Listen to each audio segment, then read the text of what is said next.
Welcome to the top M&A entrepreneurs. I've got Moran Pover. Moran, how you doing? Welcome to the show. How are you? I'm good, man. I'm looking forward to have this call with you, man. Let's see where this gonna go. So first of all, I got to ask you something about you're in Cyprus, but you have an office in Hong Kong. Tell me about this worldwide location now, and you're Israeli too, right? Yeah. So you're going straight to the Q&A. So yeah, I'll tell you my backstory. So I'm originally from Israel. I served in the military there. After that, I pretty much became an entrepreneur a few months after finishing with the military. So the reason that you see all the Hong Kong and Cyprus and all that. So right now, I don't know, you can call myself a global citizen. So I have residency in few countries. The reason that I have that is mostly for kind of like jurisdictions and taxes and all that, because I have a capital event a few years ago and I just didn't want to pay as much, and it was just a great excuse to go out of a lot of messy other personal stuff in Israel that I can get into as well if you want. Yeah, well, that's cool. I was in the military too. It's not mandatory. We didn't have a draft like I know Israeli does, where everybody serves 2 years. Yeah, three. Oh, wow. Yeah, girls serve for 2 years, but guys have to serve 3 years unless they decide to stay for more. Yeah. So how did you drive into, I mean, first of all, you've got the domain name acquisitions.com. That's fantastic because that's what everybody searches for. How did you get that name, and where did you start and say, hey, look, I'm going to start buying and selling business? Did you work for somebody else that bought and sold businesses, or how'd that go? Yeah. So in terms of the domain, just I don't know, man, a lot of luck and few good months of negotiations. And I guess I can give a scoop to your audiences. I just got myself rollups.com as well. We can talk about some of the plans for that as well. Oh yeah, yeah. So that could be interesting. So in terms of my way to acquisitions, it's an interesting journey. So I started my journey as an entrepreneur pretty much buying and selling domains. So that's, I guess, what led me to somehow understanding this domain world. I bought and sold domains. Some of the domains that I didn't sell, I almost built some kind of like a passive income stream. So we built a lot of different content. I'm talking like almost 15 years ago. And literally when I remember using to outsource stuff for people in the Philippines for like a few bucks, putting like 5 articles on a website and ranking it high for like really legit keywords. And then we used to promote other products or affiliate offers or whatnot. So that slowly led me to a point where then I had an opportunity to acquire an app company that have a few different apps other in portfolio.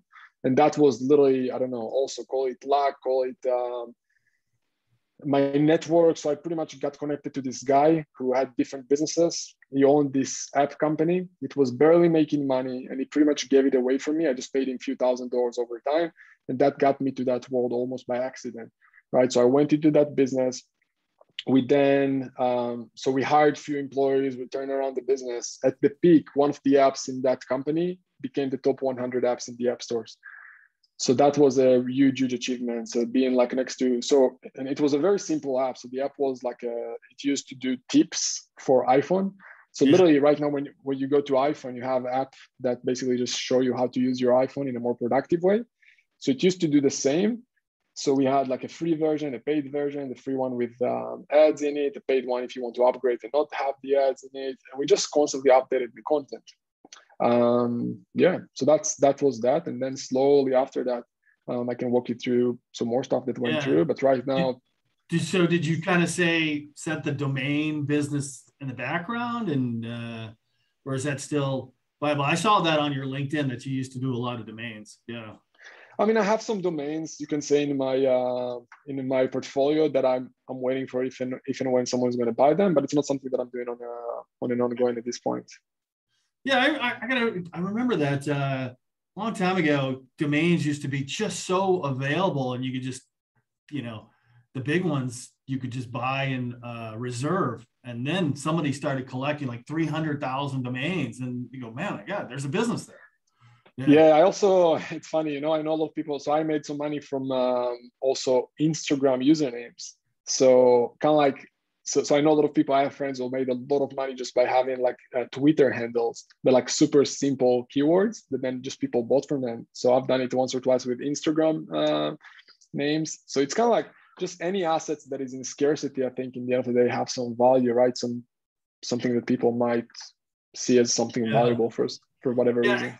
I know this is off the subject, but I did some consulting for a company that was did some apps for putting stuff in space, and the name of the company is Bro Research Organization, and a long time ago they reserved the keyword BRO, and I was looking through their assets. I mean, they were having a difficult time. I said, look, we got to get rid of some of these assets that may be valuable, and I go, you're getting like a couple 100,000 visits to your site they're just trash. They don't have anything to do with your stuff. And that's because you own BRO. I said, let's go find out what it's for sale and what its value. And it was from $60,000 to $100,000. And it's just one of those decisions. I said, look, this is trash traffic because they're all talking about bro. Hey, bro, hey, bro, hey, bro.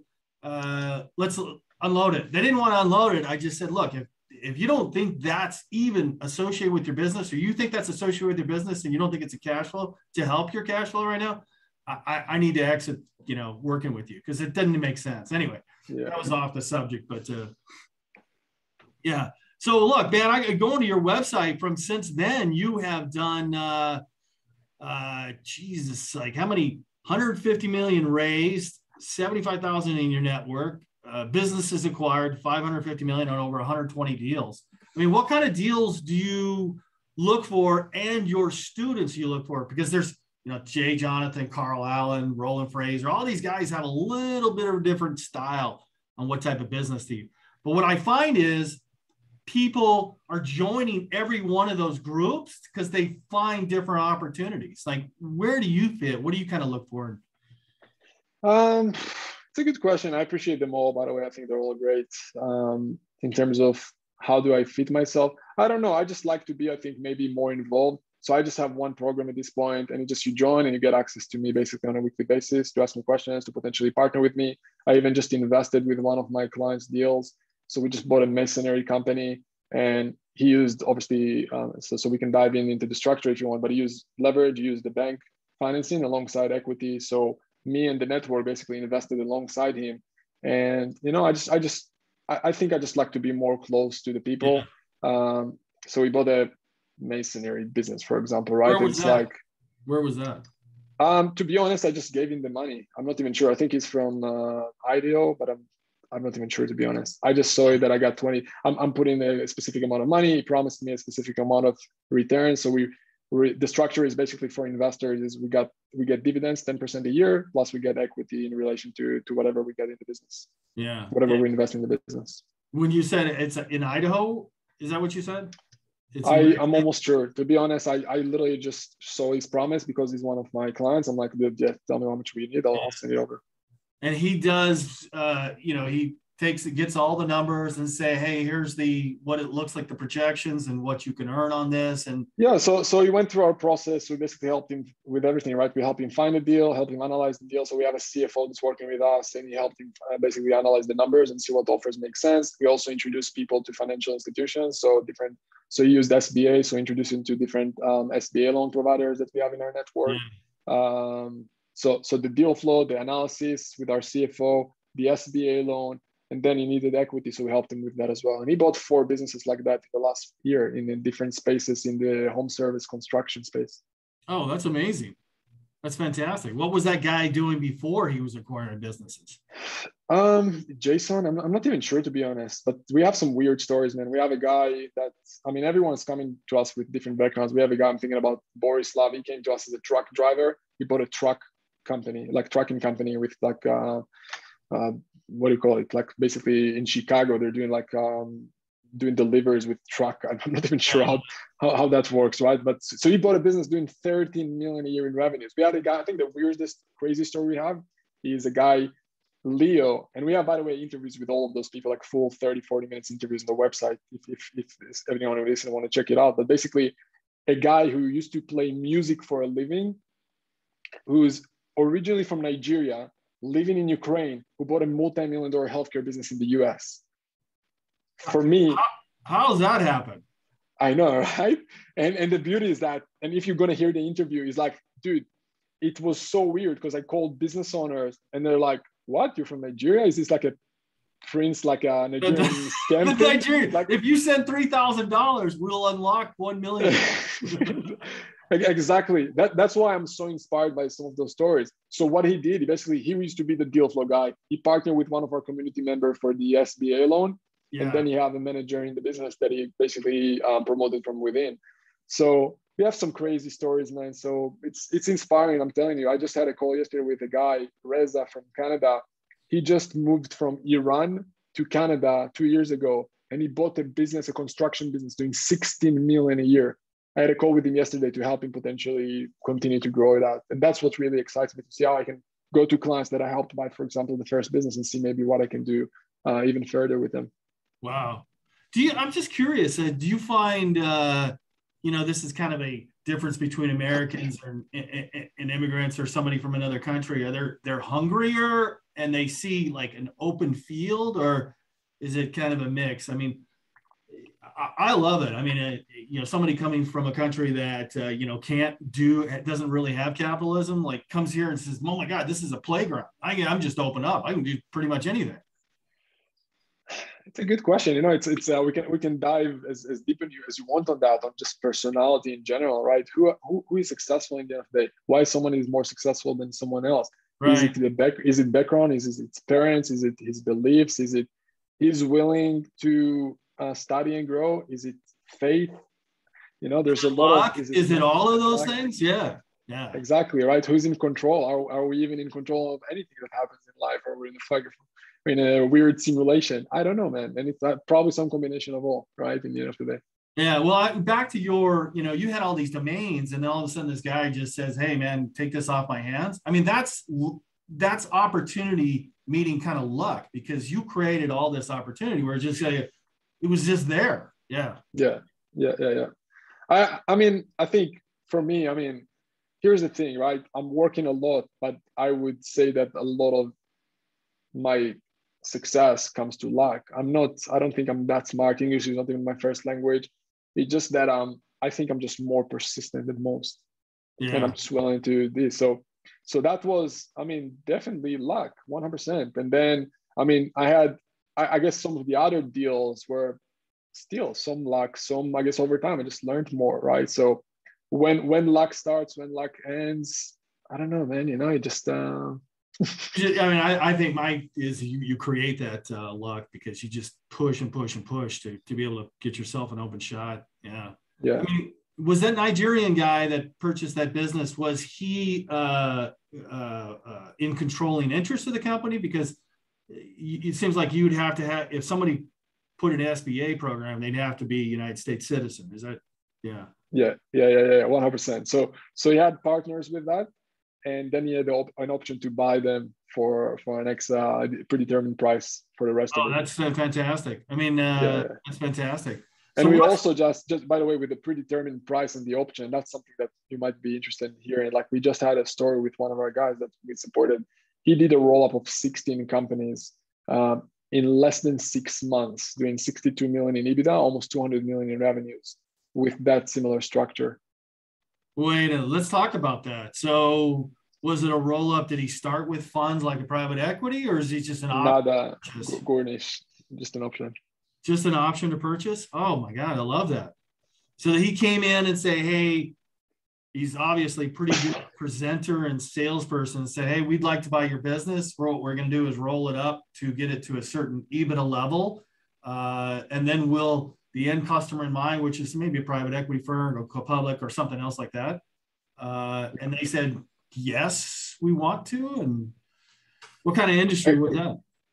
Exactly. It's in the online space. I'll just say that, because let's just say that for those of you who hear this, there's a lot of aggregator in that space. Let's just say that, in that online space. I don't want to create too much competition for that, but no, you don't have to tell me. Just be very generic about the. So it's in the online space. So sorry, what was the question?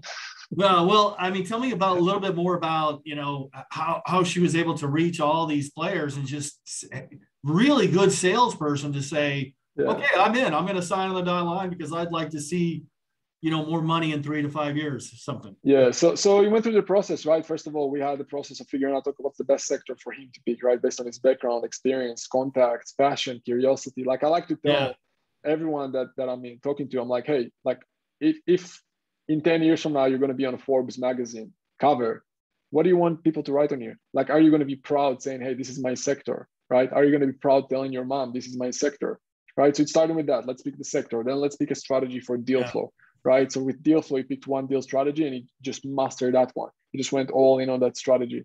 With him, by the way, he just went through masterminds. He used masterminds. So he found different masterminds in that space and he just went all in on that. So that's cool. So all in, so all in on the masterminds, then created the partnership and relationship with the mastermind holders, giving them some kind of equity or upside from the deal.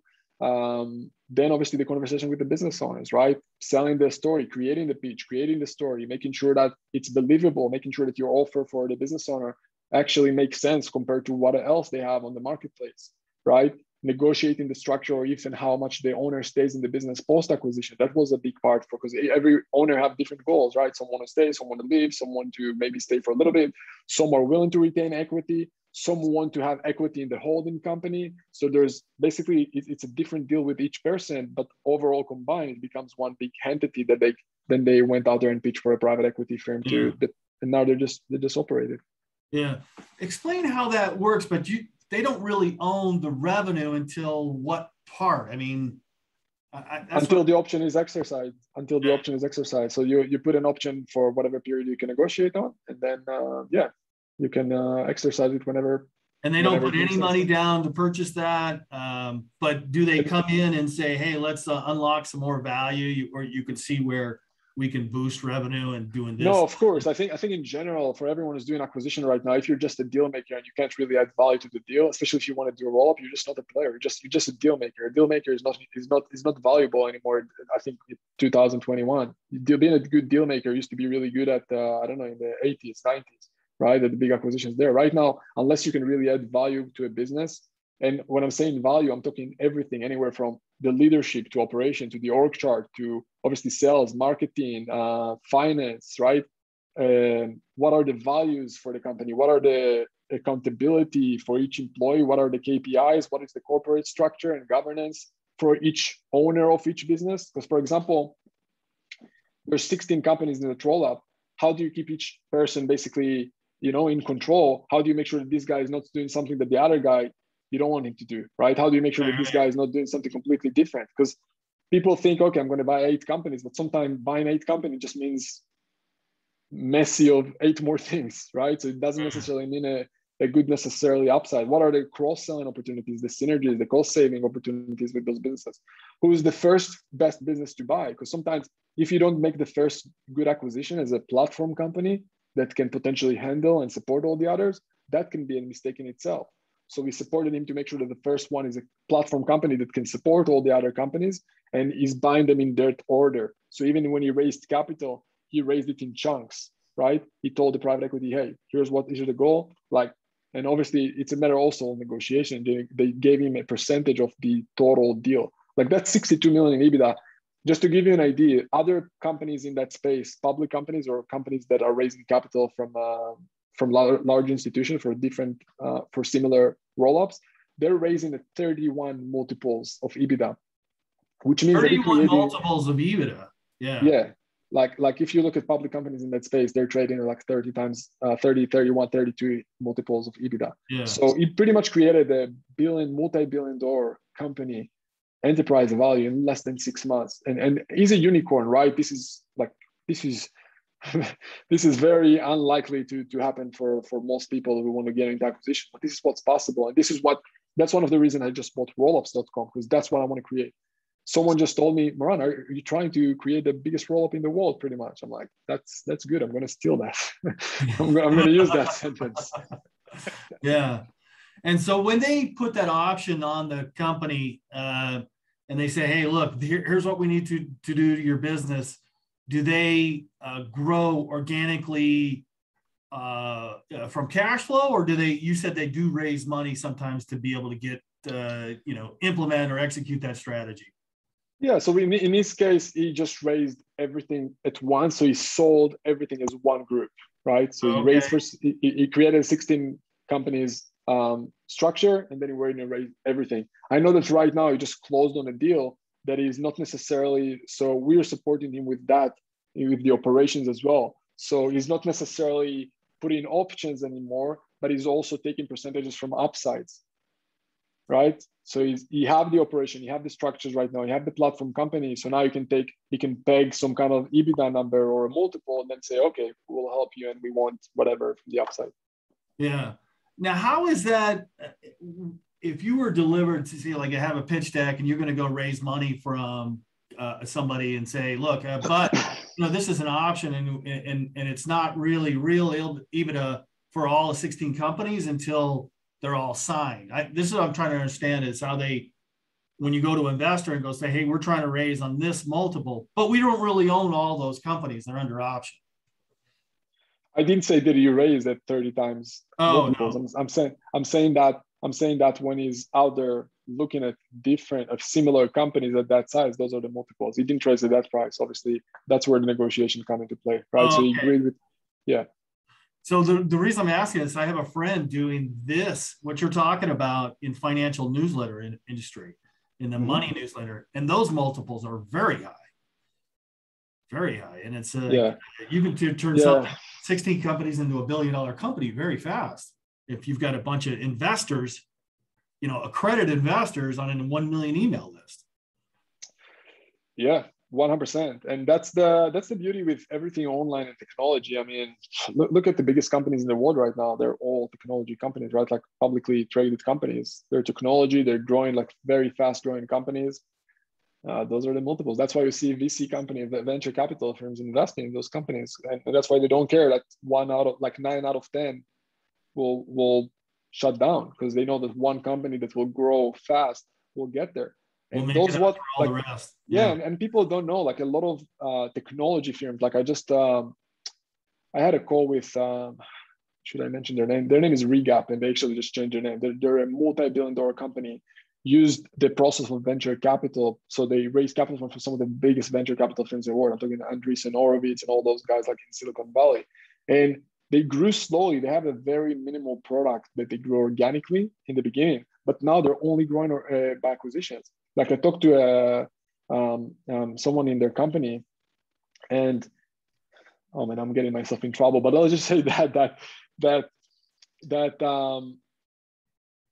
telling me that internally everything is in a mess, and what they're doing is they just gotta continue their fast growing pace to make sure that the shareholders are happy, right? Because when you raise capital from venture capital firms, guess what? They want their exit, they want their returns, right? And they want to go and liquidate and basically have a liquidation, go IPO as soon as possible. So they're constantly buying any companies they can think of. They expanded also their sectors. They used to be focused on one thing. Now they're expanding their horizon into different sectors in basically kind of like, you could say something a similar baseline that they can work with. And that's all they're doing. And she told me everything is in a mess. Everything is in a mess. It may seem to somebody on the outside, but inside we know what we're doing. Inside we're in a mess, but we just grow the top line numbers. So that's the most important thing. Now, when somebody goes through your program, do you take a piece of the business as or they pay a consulting fee or a mastermind fee? So so on the front end, it's just one-time payment. It's a consulting fee, and then on the back end, because in the end of the day, I don't want to partner with everyone. I don't know. Like I need to know the person first, right? I need to know. And I'm to be honest, I don't want to talk to, like at this point, we get hundreds of different people who messaging us on a weekly basis. So I'm not planning to talk to everyone that want to partner with me and spend time with all of them. But some of my partners, I just give them access to me on whenever they want. Like they have they message me on the same number that my mom messaged me. Yeah. Right. So my goal is to have some kind of a front end education to make sure that you understand my way of looking at acquisitions at the world. Let's see if we even vibe together. Let's see if we have similar values. Let's see if you're aligned with my process. And then if it is, I'll show you what we do. But if you want our help in the process, then we can talk about that. Yeah. How do you kind of judge somebody's character, after 2-3 phone calls? It's really easy. I mean, they're going to be on their best behavior for 2 or 3 phone calls and they got a great deal and it looks good and goes, okay, go ahead. But, they down the line, you're like, I was just reading a book by, what's this guy's name? Steven Schwartzman over at Blackstone. And, he said that everybody at Lehman, when he was working at Lehman, was just, arrogant and unethical and out for themselves. And he didn't want to do that. He said, we're never going to take over a business, unless they say they want to. Yeah. So it's a great question. I think probably again, a question about life in general, right? How do you judge someone that you meet if you can trust him or not? And I think someone told me in the past that, I don't remember who was that, but he told me you only really know a person after you really know him for 1 or 2 years. Before that, even if you think you know him, you don't really know him. Yeah. Right. So only after 2 years of intense relationship with someone, you really, really know him. So that's first. So it's coming up with the assumption that, hey, you know what? I'll just need to take some kind of a risk here, right? Yeah. Second of all, by the fact that they go through my process, my funnel, they watch a lot of my videos before they even work with us in the first place, right? It shows me that they somehow align with me and my, I don't know, call it my vibe, my energy, whatever you want to call it, right? So I feel like that's a first filtration. And then I see simple things like, okay, how accountable they are, how much, so we're doing like weekly calls with me every week. So I see, okay, who's joining those calls, who's committed, who's actually serious about that, right? Who's messaging us every day with questions, who's actually posting. So we have a community with people who's posting and showing his progress and maybe helping others and not just taking care of himself and worrying about himself. So I think it comes down to, just those simple things. Is he consistent, committed, accountable, willing to help others? And at some point, it's just taking a risk as well. Yeah, I mean, we're interconnected, interdependent on each other, and it's really the only thing you can do aside from getting them face to face and do a lie detector test. You can't. You've got to be able to say, hey, like, this is my program, and it's also understanding. I think that in the future, no matter, like, in the end of the day, I mean, look at how many people get married and eventually divorce, right? Yeah. I'm sure when they started with their marriage, they didn't think that they're going to divorce because they thought, hey, I know this guy. I'm sure I want to live with him for the rest of my life. So people change, and I think as long as there's expectations from day one on who's doing what, and I'm not married, so I'm not sure I'm the best to give advice on that end. But I would say that I'm thinking if I would get married, I would want to make sure that there's some kind of expectations of what the downside might look like. And we want to talk about it when we're not emotional, because when you're emotional, you're just stupid. I mean, everyone, when we're emotional, we're just making stupid decisions. So ideally, let's make those decisions when we're logical and when we're in a good vibe, when we're just starting with that exciting process. And if we can't get to those understandings when we're not in an emotional state, then guess what? It's going to be 10 times more difficult later in the future when we are in some kind of a weird emotional state and everyone is, kind of like just afraid and acting from their subconscious and their primal brain versus like, hey, let's just be logical and normal and good people and try to create win-win scenarios. Yeah, right. Yeah, I heard that. Never make a big decision when you're emotionally down or emotionally high. Yeah. On this 16 company roll up, are you an advisor or an equity owner and stake in that, or? Yeah. So let's just say that with some of my partners, I'm taking a percentage of equity as well. Yeah. So, and with everyone is different, right? So I would say it's on a deal by deal basis with everyone. Yeah. No, it makes sense. And did this person that started this roll up, when they came to you, had they acquired a business before? Do they own an e-commerce, just one, or? Never. No, they had a business in a healthcare space. Oh, that's interesting. And they just moved over to a completely unrelated industry? Yeah. So it's a business that's running for almost 15 years. So it's kind of like running. He's still there in the office, but it's almost like running without him at this point. So he's maybe putting like a few hours a week into it. So most of his time is right now in the new venture. Yeah. So who do you follow? I mean, I love reading books, and right now I'm reading Steven Schwartzman's Blackstone. So that's an amazing story. And I just finished Shoe Dog from Phil Knight. He's another great one to follow. Yeah. Who do I follow? Everyone. To be honest, I mean, I'm exaggerating, right? But I'm trying to. I mean, look, I have look at my Audible. I have like, I don't know if you can see that. I have like, I can't see it, but yeah. Like 874. Can you see that? Or Yeah, it's I thought 870 something. Yeah. Yeah. So I mean, and yeah, I'm looking at, I can go through kind of the first book. So I also have a David Rubenstein book, which is also a Carlyle private equity Yes, founder. yeah, yeah. I have a lot of Jim Collins stuff. I have a lot of John Maxwell stuff on leadership. I have 11 Rings here by Phil Jackson. What else? So I have a lot of like, different, what do you call it? Like a lot of personal development stuff. I went through Sam Walton book, Ray Dalio principles, a lot of weird spiritual stuff as well. I'm just looking at some stuff here, like all the Bhagavad Gita and Rumi stuff. And I like to dive into all that. I read through all of Richard Branson's book. Yeah, Richard Branson is, I love reading the boss. Too. Yeah. Is the boss. Is seriously, I think everyone is thinking about like I don't know if everyone, but it's like, who's the ideal entrepreneur who looks like he got the success, but he also really enjoys life. That's the guy, right? He looks like he's always happy. He's like always dressed like super casual, living on an island, and owns hundreds of businesses, like multi-billion-dollar operation. Yeah, I also have Shoe Dog here. Anyway, I can yeah, he's got, I have a buddy that follows his business model because it's like an ecosystem that feeds off each other. He wouldn't buy a business that just stand alone. It's a business that works integrally with a number of other businesses. But even with Richard Branson, it's not, I don't know if you can say that necessarily all those businesses work together. He basically franchises his brand. That's what he's doing. That's the genius. He took one company that had a great brand, great reputation, great way of treating customers, and he basically reproduced it in hundreds of sectors. And he's just partnering with people who are super, what do you call it? That just have experience. Already have a good beachhead and good face, a value with them. Yeah.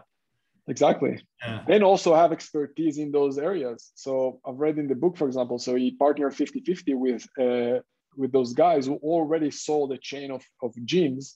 And then he partnered 50-50 with them to create a Virgin, I think I don't remember, but basically they're gyms.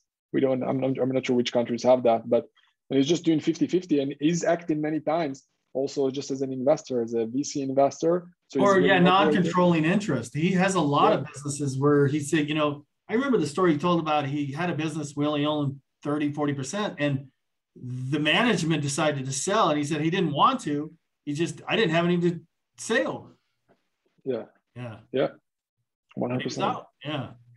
It's great though. It's truly inspiring. I think even more than the money that he made, it's really the level and the expansion of the impact that he created, alongside of him just living. It looks like I don't know him personally. But it looks like living a great lifestyle, having a great family life from everything that I've read and saw. Like, you have great kids. I actually went through one of his kids' books, like full book, all about how to build operations and businesses that will create impact and create like different charities and stuff like that. So I think when I'm thinking success, he's definitely on there on the top. Yeah. What would you pay to have lunch with him? Kind of like Warren Buffett sells just 1 hour's worth of lunch. Yeah. It's a good question. I mean, I don't know, man. Like, what can you really get from one lunch? I mean, I think you know what? I think it's worth everything just for the energy, the vibe and inspiration you get from being next to someone like that. Because sometimes it's literally just about the transfer of energy, as woo as I get here right now. But it's just being around someone like that, like physically, that really almost force you to step up as a person. It's kind of like, okay, this guy. That's the beauty. Like, I met a few billionaires in my life. Like, I'm talking multi-billionaires. And I think every time the realization I had was, he's just a normal human being. He's not more smart. He's not like, you can't say that guy isn't something. Like, some of those guys, you see, they're sharp, they're focused. Like, it's nuances, but it's not like they're not like 100x better than me or you or anyone out there, right? And you find out that, damn, if that guy did that, I mean, I can probably go through that path as well if I'm willing to make. I think the biggest thing is if you're willing to make the sacrifices, right? Because most people aren't. Is it sacrifices? And the one thing is like acquiring businesses is like opening a door to a new dimension, because everybody's just like focused on growing organically, and they'll get 10% growth per month or per year, and they're stuck, and that's it. They go like, but what is it unlocks these guys billionaires so they could see such a bigger market, such more value, and spending time with them that unlocks that just opens that door and say, hey, walk through it. This is what I see. Yeah, it's kind of like doing psychedelics, It's yeah, and as someone who's done probably a lot of those, not probably, but done a lot of those stuff, psychedelics and ayahuasca and all those stuff, it just opens your horizon on how you look at the world. And I think you just start to take things less seriously, and you see, hey, this is just a playground. We can just play. And the level of the game that you're going to play is, a lot of it comes down to just the level of your believe in yourself and what's possible. I mean, I think that the beauty with business is that, unlike like being a professional sport player, I don't know, like being like, I can never be in the NBA. I don't think so. Maybe if I would start playing from, I don't know, age 5, maybe. But I mean, I'm looking at some of the people, or you know what? Forget about it. Let's talk football, soccer. I played actually most of my life from the age, like I think from the age of 7 to the age of like 18, until I went to the army. Like I tried to be a professional football player, a goalkeeper, and I just wasn't good enough. Now the question is, would I be able to be a professional player if I would have the same mentality and commitment that I have today? Perhaps, I don't know. But I think what I'm trying to say is that the beauty with business is that, like, you see so many stories of people who are just like normal. You hear their interviews, and it's like just small nuances there that they made amazing decisions. They took enough, like the right risk. They were able to bet on themselves. They were able to stay consistent and focused, right? They were able to have tenacity and go up when after they failed, right? It's those things. It's more about the character than I don't know, being luck obviously is part of it, right? But I think when you have all of this combined, you just find luck more and more. It's kind of like the harder I work, the luckier I get. Kind of quotes that we hear, right? Yeah. So let's talk a little bit about some of your really kind of wild deals that didn't work out. I mean, that you can talk about. I mean, I don't want anybody to get in trouble legally. Hold on one second. This happens. I should have turned that. No worries. Yeah. But yeah, no worries. I can think about a few of them for sure. So I think the really interesting story that I had. So I had a company that is very similar, a website very similar to BuzzFeed. For those of you from, I think they just went public on a SPAC, maybe, I think I've read, or they're thinking about going on a SPAC.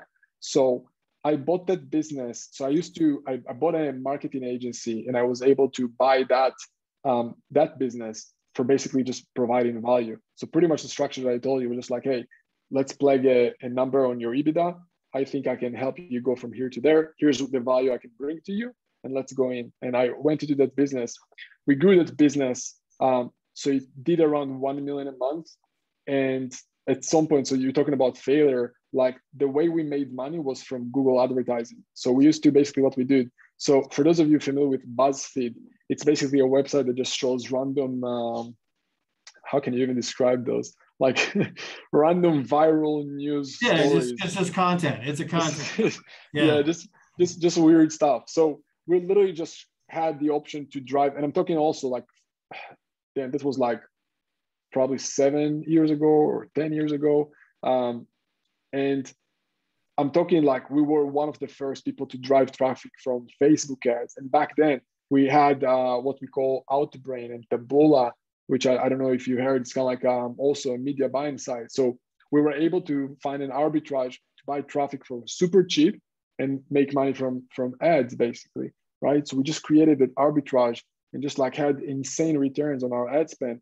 Constantly had a team to just find and curate content. And I'm talking like the weirdest, like I'm it's funny. Some of those, when you see random ads, I still see some of those websites out there. But when you see some random ads online of like, hey, click this, or hey. Yeah, it's like parrots playing basketball. You're like, why do I want to click on that? But you do anyway. Like, oh my God, the parrot picked up the ping pong ball and put it in the basket. I got to show my daughter this. Exactly.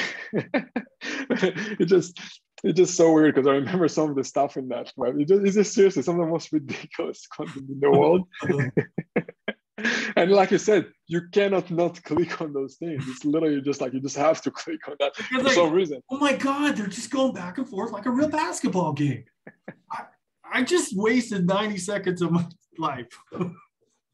Exactly. And that's how we made a lot of money, right? So anyway, what I'm trying to say is that we had to shut down that business because Google shut down our ads account. And it happened to us more than once. And at some point, we're like, okay, we don't want to play with this. And I'm talking like a lot of money, like 7-figure money that just gone in Google. And we were thinking about suing them, but then we had a few conversations with people who tried suing Google, and it didn't feel like it worth it, because just by going to to those fights with Google, I mean that in itself can cost you more money than you might even bring back, assuming that obviously you're losing. So we just kind of like let it go. Well, they have an unlimited bank account to keep that lawsuit open with you forever.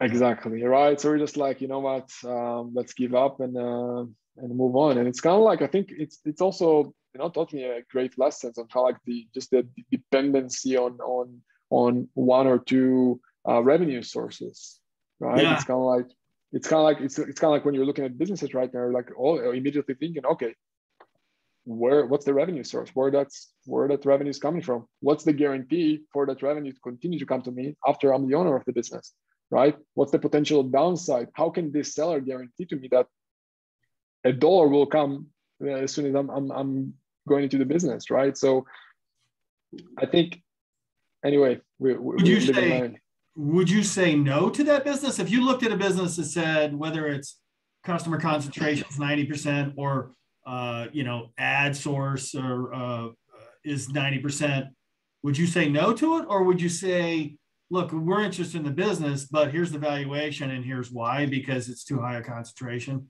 Yeah. So I think it depends on the appetite that I'll have specifically on the deal, right? What's my upside compared to my downside? And I think everyone is in a different situation to judge what the risk that he is willing to take. So, I mean, if you'll show me that there's a potential 100x, 1000x upside versus going to zero, then I'll look at it very differently compared to something that might have, I don't know, 2 times X upside in the next few years, right? So it really depends on what's the kind of like the risk reward ratio. And based on that, figuring out, okay, do I want to put my time into that, potentially risk money or risk someone else's money? I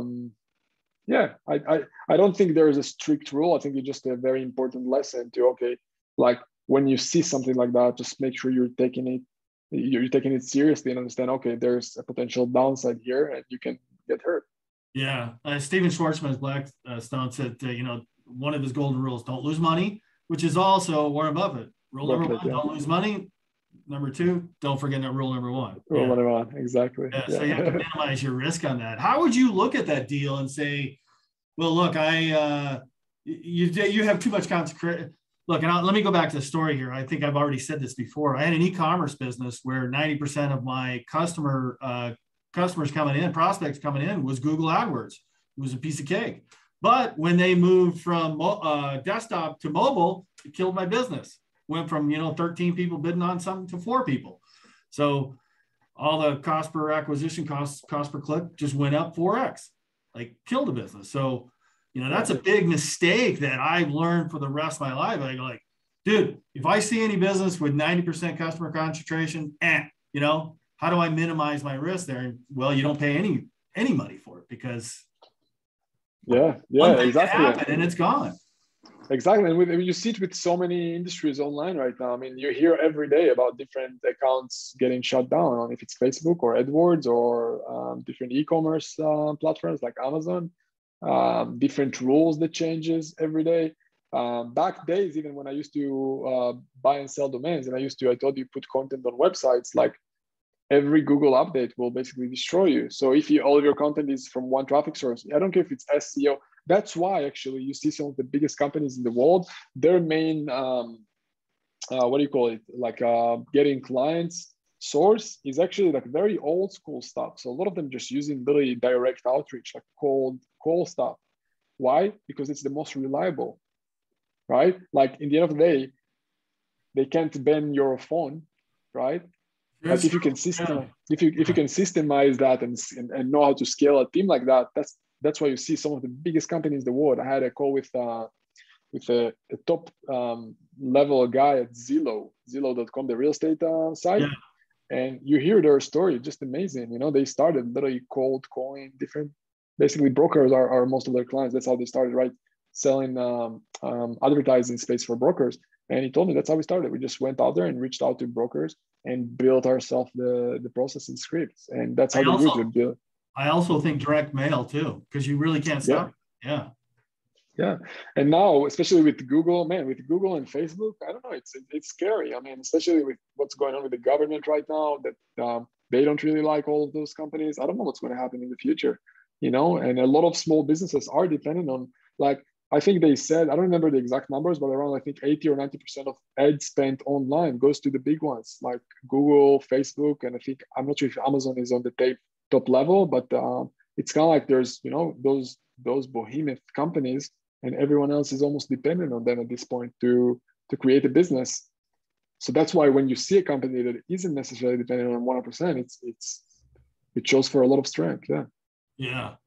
Yeah, it's a different time. Is there any industry that you wouldn't work with? I mean, you're kind of talking about like some conservative sites or, military or gun sites. I mean, they're getting shut down. Their payment processes are getting shut down. Their websites, domains are getting shut down from places like that. Any industry you wouldn't work in? It's just like, no, or highly regulated like banking, or just is this too much issue, or is it? I never want to say no to anything. I mean, because we have seriously some of the stories that I've seen. I mean, I think it really depends on who you bring into the table. Like if I can bring someone who have a lot of experience in that sector and can show me, okay, what's the downside, what's possible, what's the potential upside, then I might look at things differently. Right now, when you mention what you mentioned right now with the merchant accounts being shut down and stuff like that, then I'm like immediately want to walk away, right? But I can tell you with any industry, there are a few unicorns that still find ways to make money, right? I can tell you with literally like I know people who made a lot of money when COVID started with restaurants. I know people who, like I'm in Cyprus right now, I'm just thinking out loud. Like I know people who own here, like one guy, specific guy that owns multi hundreds of millions of dollars in revenues, Forex company, shitty industry, right? Like that's for example, a sector that I might not get myself into just morally. I wouldn't want to get close to that. But when I hear those guys talk, they talk about a lot of competitors that have to shut down because of regulations and licenses that they can't have anymore because a lot of countries shut them down. But those guys still figure it out, right? So I think that no matter which industry, you'll always find unicorns. There's always, like I like to say, when people ask me what industry should I pick, I say, I mean, at the end of the day, it comes down to what industry you want to be part of, right? Like there are billionaires, millionaires in probably any industry you can think of. There's like, if I would tell you that there's a guy who made billions of dollars after he bought a business no money down, that is a yogurt factory, would you believe me? Yeah, are you talking about the Turkish guy in the United States? Chobani, yeah. Yeah, Chobani, yeah. Multi-billion-dollar company, a guy who bought a business with no money down, yogurt factory, right? If someone would ask me right now, hey, what sector should I pick? I would tell him, dude, the best sector is yogurt factory. He'll laugh at me, right? Yeah, he was an immigrant from Turkey. I mean, I lived in Turkey, Incirlik, a long time ago, and he came here and just there's no money. But he was a capitalist, which you can't be a capitalist in Turkey. Yeah, and I mean, it's just amazing to see that. In the end of the day, again, call it luck, call it consistency, call it, in his case, just trying to create the best product, delivering to his clients the best service and products, and creating more products over time. Really taking care of his employees, from what I've heard, and videos and interviews that I've saw of him. Making it taste good. And it tastes good. Yeah, the product is amazing, right? So the product is amazing. So he did so many good things alongside a lot of commitment, hard work, a bit of luck, and billionaire from a yogurt factory. How better can it get? Did you meet him? He's one of the guys. No, I didn't. No. Would we know the billionaires that you met? So most of the ones that I met are Israelis. So I don't know how much familiar, but I met, for example, maybe is a technology. Teddy Sagi is kind of like top 4 Israeli richest people in the world. So he's very much investing in So maybe people from the UK will know the name because he bought Camden Market in the UK, which is kind of like a very big one there. He started his thing in actually online gambling. So he used to have the biggest platform for online. So he had a company that used to have all the softwares for every online gambling in the world, pretty much. Like he was kind of like the dominant player. He took it public very fast. He became a billionaire from that, and since then he's just investing, and he's investing in a lot of technology companies, a lot of Israeli companies that had insane exits, and they're just killing it. Yeah, that's amazing. Yeah, it's a big technology sector in Israel. It's really amazing. Yeah. Yeah. Who's the guy that's got the crowdfunding site that just is going public with that? What was his name? Our Crowd. Yeah, I think so. Yeah. Yeah, he's an Israeli company. Yeah. Are you going to start a fund to purchase companies? Because yes, no, I'm seeing the face. Like, because a lot of these other guys like Carl Allen started a fund to be able to say, hey, man, if I go buy a company, I want to be able to get it real fast. Like, yeah, so we're already doing that on a deal by deal basis, right? For example, the Masonry deal we just closed is one of the examples. So we do it on a kind of like a syndicate on a deal by deal basis. But I think it's just a normal makes sense next step to raise a larger fund, so we won't have to basically call for capital on every deal, which could just call once and then do more deals. Yeah. So that the syndicate is you got a pretty big list. Do they have to be accredited investors outside the United States, or? So you have to be an accredited investors to invest. There is an option to work with unaccredited. I just didn't try it so far. But there are ways to register for non-accredited. I just didn't use it so far. I think that we just have enough accredited to begin with, and I think it's just a much longer education cycle to explain to non-accredited and what the downside might looks like. And I don't know, at least at this point, I don't think I want to play that at that level. And also I've seen what Grant Cardone had going on, and it's just a mess. I don't think it's anyone want to deal with it. Like, it looks like a lot of people just complained about his fund, and when I dived into the details, I just found out that there's a lot of non-accredited people who just didn't dive into reading the actual agreement, and they complained. So yeah, I think it makes sense to start with an accredited investor? Yes or no? Yeah. If you say yes, exactly. It's your problem. Yeah. So yeah, and it's also got just the idea that, okay, if you made some money, I mean, again, I how can I make it sound without me sounding like I'm judging?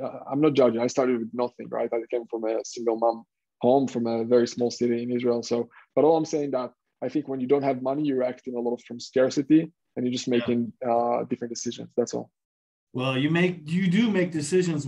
That's how you just go along that path. Best way is find somebody else who's already taken that path. Yeah. So how would somebody get involved with you and your course? What's the start? Because I've already gotten talked for 55 minutes here, or you have, and goes by fast. Yeah, it is 55 minutes. Yeah, I didn't even notice. Just go to acquisitions.com, plurals, and see what's up. See if you want to, and if you guys want to message me privately, I'm happy to. My email is just moran@acquisitions.com. I'll personally answer you. It's not a robot or one of my team members, just me. So if you really want to talk, because your guys are deal people, so I'm happy. I always like to talk acquisition. Yeah, and by the way, he might take about 10 hours to answer because he's in Cyprus. He's 10 hours. Unless you're in Europe, then it's going to take less. Yeah, that's right. Yeah.